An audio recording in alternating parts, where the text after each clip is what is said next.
नमस्कार दोस्तों, स्वागत है आपका मेरे चैनल IKB मोटिवेशन पर। दोस्तों, सीरीज की अगली कहानी शुरू करते हैं हम, कहानी जो बदल दे आपकी जिंदगी। दोस्तों, एक बार क्या होता है, एक बरगद के पेड़ के ऊपर में एक चील का घोंसला बना हुआ होता है और उस चील ने कुछ अंडे दिए होते हैं। सेम उसी बरगद के तले पर एक जंगली मुर्गी ने भी अंडे दिए होते हैं और कुछ टाइम बीतने के बाद में क्या होता है, चील के घोंसले से एक अंडा निकलकर मुर्गी के अंडों के ऊपर में गिर जाता है और वो उन अंडों के साथ में मिक्स हो जाता है। जब वो अंडे फूटते हैं तो मुर्गी के बच्चे जन्म लेते हैं और चील के अंडे से चील का बच्चा जन्म लेता है। अब चील का बच्चा मुर्गियों के बच्चों के साथ में मिल चुका है तो उसकी परवरिश मुर्गी के बच्चों के साथ में ही होती है और धीरे धीरे वो बच्चे बड़े होने लगते हैं।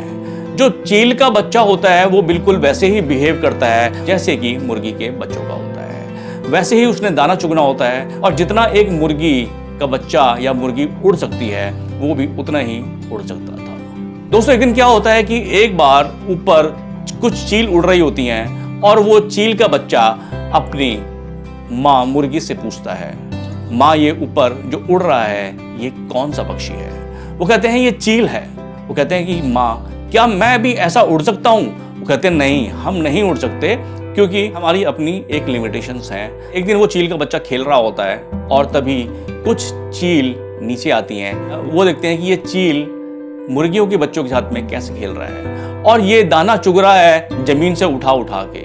वो बड़े हैरान होती हैं। वो उसके पास में जाती हैं और कहती हैं कि तू तो चील का बच्चा है, तू तो चील का बच्चा है और ये मुर्गियों के साथ में तू क्या कर रहा है? वो कहता नहीं, मैं तो मुर्गी हूँ, मैं तो इन्हीं के साथ में बचपन से खेला कूदा और बड़ा हुआ हूँ। वो चील उसे एहसास दिलाती हैं कि नहीं, तू एक चील है और तू चाहे तो अपनी पूरी शक्तियों को इकट्ठा करके जैसे हम उड़ते हैं वैसे उड़ सकता है और जिन मुर्गियों के साथ में तू खेल रहा है ये तो हमारा शिकार होती है। वो चील का बच्चा बड़ा हैरान होता है और वो सोचता है कि क्या मैं चील हूं? और वो आंखें बंद करके सोचता है और अपनी सारी शक्तियों को इकट्ठा करता है और वो जोर से उड़ना शुरू करता है और वो आसमान की ऊंचाइयों को छूने लगता है। तो दोस्तों, इस कहानी से हमें क्या शिक्षा मिलती है? इस कहानी से शिक्षा मिलती है दोस्तों, हम अपनी जिंदगी को किस संगत के अंदर में गुजार रहे हैं। जिस संगत के अंदर हम गुजार रहे हैं हम वैसा ही बनना शुरू हो जाते हैं और अपनी असली शक्तियों को हम भूल कर हम उसी संगत के अनुसार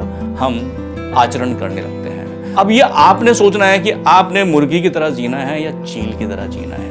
चील की तरह जीना है तो अपनी शक्तियों को इकट्ठा करो और आसमान में एक लंबी छलांग मारो और यकीन मानो दोस्तों, आप ये कर सकते हैं। तो दोस्तों, आज की इस कहानी से आपको क्या समझ में आया, आपको क्या शिक्षा मिलती है, कमेंट बॉक्स के अंदर में अपनी राय जरूर दीजिएगा और मिलेंगे अगले वीडियो में एक नई कहानी के साथ में। तब तक के लिए इजाजत दीजिए। नमस्कार।